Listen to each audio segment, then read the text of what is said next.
Es muy triste que algunas palabras hayan adquirido con el uso y el tiempo significaciones desviadas, y por lo general, peyorativas. Por ejemplo, imaginación es hoy una palabra más bien caída en desgracia. Años atrás, una persona de imaginación era un hombre de ideas sensitivas, facultado para escribir, componer música, dedicarse a la poesía. Era, realmente, considerado como un bien para una persona, el estar dotado de imaginación. Hoy en día, parece que imaginación designa a cualquier persona dominada por la histeria o poseída por sus manías personales. Se rechazan muchas experiencias dignas de mejor estudio con la exclamación de «Oh, todo es imaginación». No seamos bobos. Imaginación, pues, es una palabra mal reputada en nuestros días, pero la imaginación debidamente dirigida es la llave que puede abrirnos muchos experimentos que están nublados ahora por el velo del misterio con que se cubren los temas del ocultismo.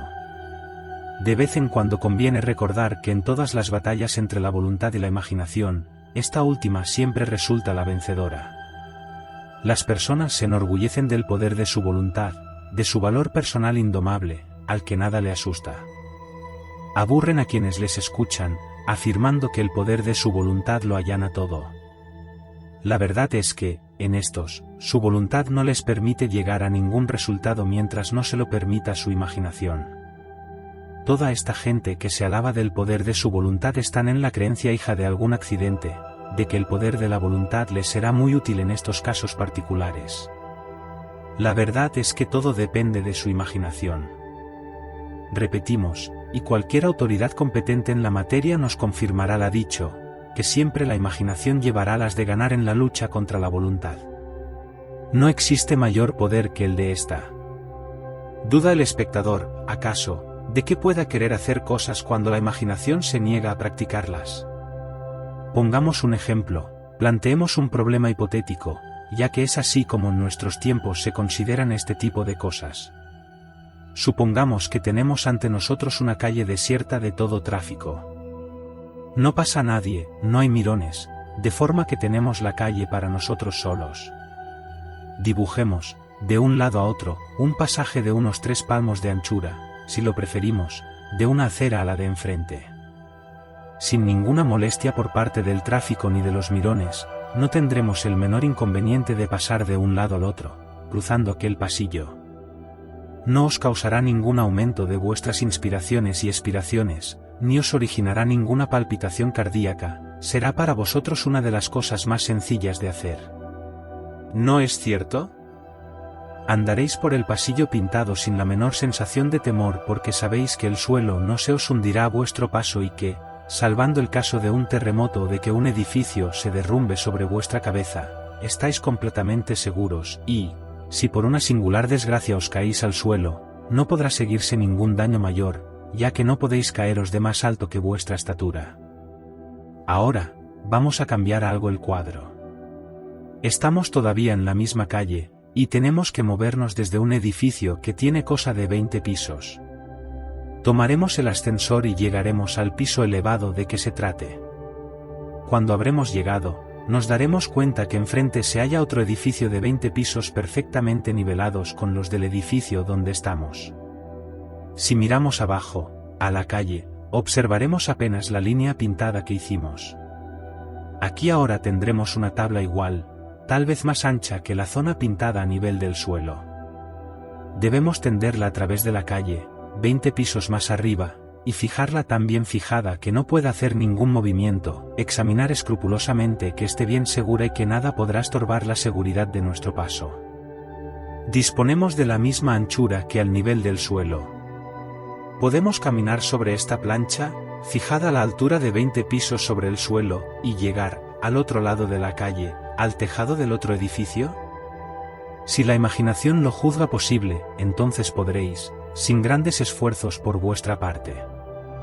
Mas, si vuestra imaginación no se muestra tan complaciente, entonces vuestro pulso se disparará solo al pensarlo, sentiréis un hormigueo en la boca del estómago, y aún os podrán pasar sensaciones más raras. ¿Por qué razón? Habéis caminado seguros en la calle, siendo así, ¿por qué no en aquellas planchas?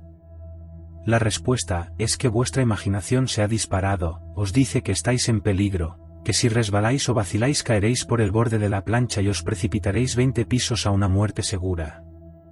No sirve para nada que se intente reflexionar. A no ser que vuestra imaginación pueda tranquilizarse, ninguna fuerza de vuestra voluntad puede serviros. Si intentáis forzar el poder de vuestra voluntad, os podrá sobrevenir un colapso nervioso. Empezaréis a temblar, os volveréis pálidos y vuestra respiración será jadeante. Todos tenemos dentro nuestro unos mecanismos destinados a protegernos de los peligros, ciertas reacciones automáticas establecidas en el mecanismo humano y designadas a protegernos de los peligros temerarios. La imaginación hace que nos sea casi imposible caminar por la plancha y ningún discurso puede capacitar a nadie demostrándole la perfecta seguridad de una cosa, si él imagina con fuerza lo contrario. Hasta que logremos imaginar nosotros mismos que subidos a la plancha caminamos firmemente sobre ella con entera confianza, no nos será posible hacerlo. Si queremos hacer una cosa cuando la imaginación nos dice no, corremos el riesgo de un colapso nervioso, ya que, repitámoslo, en todo combate entre la voluntad y la imaginación, siempre vence la segunda. Si nos empeñamos, se disparan en nuestro interior los timbres de alarma y se estropean nuestros nervios y nuestra salud. Hay gente que siente un miedo cerval de pasar por delante de un cementerio, situado en un camino solitario, a medianoche. Si se da el caso de que se vean forzados a pasar por allí, se les erizan los pelos de la cabeza, les sudan las palmas de las manos y todas sus percepciones se les exageran y con ella las impresiones y están a punto de pegar un salto y echar a correr ante la más remota apariencia de un fantasma. Aquellas personas que no gustan de su trabajo y tienen que forzarse a sí mismas para practicarlo, a menudo adoptan un mecanismo de escape. Muchas veces, estos mecanismos acarrean extraños resultados, que pueden resultar beneficiosos de una manera disfrazada, ya que si los avisos no son escuchados, pueden ocurrir derrumbamientos mentales. Vamos a contar un ejemplo que hemos conocido directamente. Conocemos al individuo y el resultado de su caso. Es el siguiente: este hombre, conocido nuestro, tuvo que trabajar de pie durante largo tiempo. Estaba al pie de una mesa muy alta y hacía asientos en un libro mayor.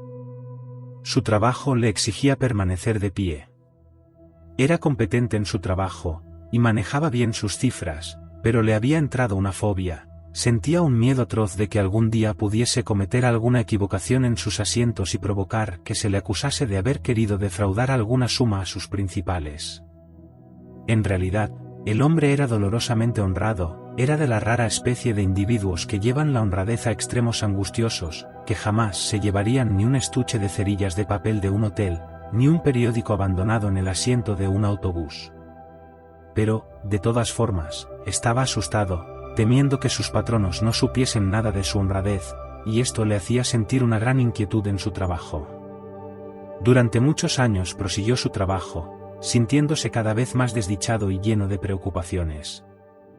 Propuso un cambio de trabajo con su mujer, pero a esta no le satisfizo, de manera que él siguió su profesión. Pero la imaginación siguió laborando, el resultado fueron unas úlceras gástricas. Mas, a fuerza de cuidados y de una dieta adecuada, las úlceras sanaron y el hombre se reincorporó a su mesa de trabajo. Un día, sin embargo, se le ocurrió que, si no le fuese posible permanecer de pie, le sería imposible continuar en su profesión. Algo más tarde se le declaró una úlcera en un pie. Por algunos días luchó por trabajar y soportó un gran dolor, la úlcera se le empeoró, y él tuvo que guardar cama por un tiempo. Estando en la cama, lejos de su oficina, se curó rápidamente y entonces volvió a su trabajo.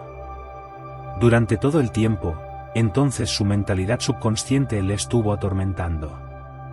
Razonaba, el pobre, suponemos, de esta forma, pude salirme de este horrible trabajo gracias a mi enfermedad, me curaron demasiado deprisa. Por lo tanto, me precisa, pues, tener una dolencia en el pie de peor naturaleza. Pasados unos meses, después de su reincorporación al trabajo, presumiblemente curado, contrajo una nueva úlcera, esta vez en el tobillo. Era tan maligna, que no lo podía articular. Ante este caso, Fue nuevamente hospitalizado y la úlcera empeoró hasta el punto que se hizo necesario una operación quirúrgica. Después que se hubo restablecido, regresó a su trabajo. Con este accidente le creció el odio a su oficio. Entonces, no tardó en producírsele otra llaga, esta vez entre el tobillo y la rodilla. Se mostró tan maligna la llaga en cuestión y se resistió hasta tal punto a todos los tratamientos, que no hubo más solución que la de amputarle la pierna. Así pues, con gran alegría del amputado, su principal no quiso readmitirlo, alegando que no quería tener a su lado un lisiado que continuamente se ponía malo. Los doctores del hospital, que conocían el caso de aquel hombre desde larga fecha, procuraron hallarle un nuevo trabajo, por el que había mostrado grandes aptitudes cuando estaba hospitalizado, un trabajo mecánico. Al hombre le gustaba la nueva ocupación y tuvo en ella un éxito rotundo. Ya se le habían calmado los temores de ir a la cárcel, por culpa de algún error que le hiciese pasar por un estafador, mejoró su salud, y por lo que sabemos del personaje, sigue trabajando en su nuevo oficio a satisfacción de todo el mundo. Este caso que acabamos de explicar es, en verdad, un caso extremo, pero todos los días nos enteramos de gente de negocios trabajando a gran presión que temen por sus ocupaciones, o tienen miedo del amo, o les asusta el perder la cara. Gente que trabaja a través de altas presiones internas, de las que intentan escapar mediante úlceras estomacales, dolencia de grandes jefes comerciales. La imaginación puede derribar un imperio o construirlo, recordémoslo. Si cultivamos nuestra imaginación y la dominamos, tendremos siempre cuanto queramos. No nos es posible dictar nada a nuestra imaginación, dictarle lo que tiene que hacer, ya que la imaginación amiga es para nosotros lo que una mula amiga. Podemos guiar una mula, pero no la podremos jamás obligar. Asimismo, podemos guiar, no obligar nuestra imaginación. Requiere una práctica que puede llevarse a efecto. ¿Cómo o haremos para establecer un control de nuestra imaginación? Es cuestión solo de fe, de constancia. Piénsese alguna situación que excite nuestro miedo o nuestro disgusto, y entonces domínese con fe, persuadiendo a nuestra imaginación de que uno es capaz de hacer no importa qué cosa, que otros podrían o no podrían realizar. Convenzámonos a nosotros mismos de que somos una especial clase de seres, si así nos gusta, no importa qué métodos empleemos, la cuestión es que nuestra imaginación apoye a nuestro interés. Volvamos a nuestros ejemplos sobre el cruce de una calle, decidamos que seríamos capaces de cruzar la calle caminando sobre una plancha de cosa de 60 centímetros de anchura. Entonces, por medio de la fe, pensando que nosotros no somos como los demás, tenemos que persuadir a nuestra imaginación que podremos cruzar la misma plancha, situada 20 pisos más elevada con respecto al propio nivel de la calle. Pensemos esto, digámonos a nosotros mismos que hasta un mono más o menos dotado de cerebro puede pasar por aquella pasarela sin el menor miedo. ¿Y quién es mejor, uno mismo, o un mono privado de cerebro? Si un mono sin seso o un sujeto que es casi un idiota pueden cruzar aquel puente, entonces, vosotros, que sois mucho más, podréis practicarlo. Es meramente una cuestión de práctica, mientras se tenga fe. En el siglo pasado existió el célebre funámbulo Blandin, que pasó por la Maroma, varias veces, a través de las cataratas del Niágara. Blandin era, ni más ni menos, una persona normal que tenía fe en su destreza. La tenía en que él era capaz de llevar a cabo lo que a muchos otros no les resultaría factible. Estaba cierto que el único miedo peligroso era el miedo al miedo, y que si tenía confianza podría cruzar las cataratas como quisiera, incluso empujando una carretilla o con los ojos tapados. Hagamos todos la misma clase de ejercicio. Trepemos por una larga escalera, mientras miremos hacia arriba, no experimentaremos el menor miedo. Pero en el mismo instante que miremos hacia abajo se nos ocurrirá el pensamiento de que sería una catástrofe para nosotros el resbalar y caer, muriendo aplastados en el trance. Nuestra imaginación nos pinta a nosotros mismos en plena caída y siendo aplastados unos metros más abajo. Nos puede describir nuestra imagen, agarrados tan estrechamente a la escalera, que no nos podernos librar a nosotros mismos. Los escaladores de campanarios han conocido ese tipo de emociones. Si controláis vuestra imaginación construyendo en vosotros mismos la fe en vuestras capacidades, lo podréis hacer todo. No podréis obtener éxito alguno intentando vencer vuestra imaginación por la fuerza. El poder de la voluntad resulta insuficiente para subyugar nuestra imaginación. En vez de ello, provocaríais una neurosis dentro de vosotros. Recordad, una vez más, que tenéis que orientar continuamente la imaginación, controlarla. Si queréis forzarla, fracasaréis. Si os limitáis a quererla orientar, seréis capaces de hacer todas aquellas cosas que ahora os parecen imposibles. Ante todo, pensad que no existe nada que sea imposible.